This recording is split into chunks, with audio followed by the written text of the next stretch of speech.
शांति। आज 30 नवंबर 2024 है।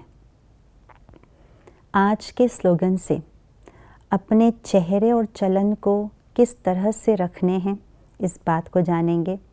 हमारा चलन और चेहरा क्या दर्पण बने, किस प्रकार का दर्पण बने, ये बात स्पष्ट रूप से ये स्लोगन आज का बता रहा है। सुनते हैं आज का विशेष स्लोगन। अपनी खुशनसीबी का अनुभव चेहरे और चलन से कराओ। भाग्य विधाता भगवान ने हम सब बच्चों के भाग्य की लकीर को बहुत लंबी खींचने के लिए कलम दी है और उस कलम से अपने भाग्य की लकीर हम सब बच्चों ने बहुत लंबी खींची है और भाग्य की रेखाएं हमारे मस्तक पर श्रेष्ठ रूप से चमक रहे हैं और इसीलिए हम भाग्यवान आत्माएं हैं, खुश नसीब आत्माएं हैं और इसलिए हम सबसे श्रेष्ठ बाबा के बच्चे कहलाते हैं, जिन्हें देख बाबा भी वह बच्चे वह कहते हैं। तो ऐसी खुश नसीबी हम आत्माएं हैं जो जन्मते ही भगवान की गोद लिए और भगवान की गोद में पल रहे हैं।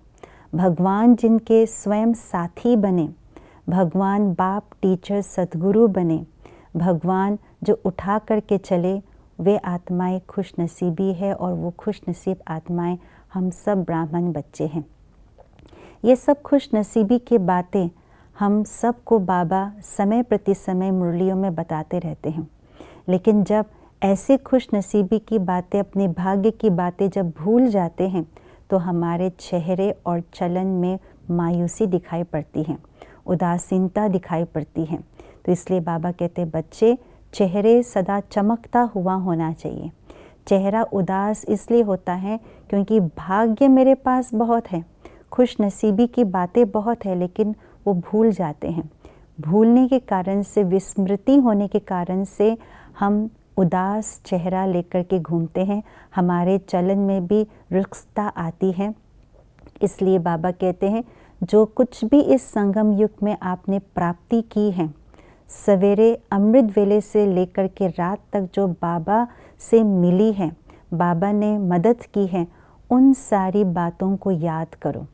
इसलिए बाबा कहते हैं ये संगम युग केवल स्मृति और विस्मृति का खेल है। जब उन सारी बातों को चिंतन कर स्मृति में लाते हैं तो हमारे अंदर खुशी की लहर आ जाती है। खुश नसीबी की जो चेहरा है वो दिखाई पड़ते हैं। खुश नसीबी का चेहरा माना हर्षित मुखता, मधुर मुस्कान, सदा चेहरे में चमक, और चलन है सदा उमंग उत्साह, मिलनसार, सदा सहयोगी। ये है हमारे खुश नसीबी के चलन, मधुर बोल। ये सारी बातें खुश नसीबी के चाल चलन होते हैं। इसीलिए सदा स्मृति स्वरूप रखना है। स्मृति किस बात की? मैं कौन, मेरा कौन, मुझे क्या करना है। तो मैं कौन, बाबा के जितने भी टाइटल्स बाबा ने हमें दिए हैं, उन टाइटल्स को याद करके उसके स्मृति स्वरूप रहना है। दूसरा, मेरा कौन, कौन है भगवान, भगवान की भी जो महिमा है उसे याद करके उसकी स्मृति स्वरूप में रहना है। कौन है भगवान, जिसको दुनिया लोग याद करते, जिसको ढूंढने के लिए डर डर भटक रहे हैं, वे भगवान मेरे साथ है, मेरे पास है। और मुझे क्या करना है? मुझे कुछ नहीं करना, बाबा मुझसे सब कुछ करा रहे हैं। पूरे विश्व को परिवर्तन करने का जो निमित्त है मुझे बना रहे। इन सब बातों की स्मृति स्वरूप बने रखेंगे तो हम सदैव खुश नसीबी कहलाएंगे और वही चीज़ चेहरे और चलन से स्पष्ट रूप से दिखाई देंगे। ओम शांति।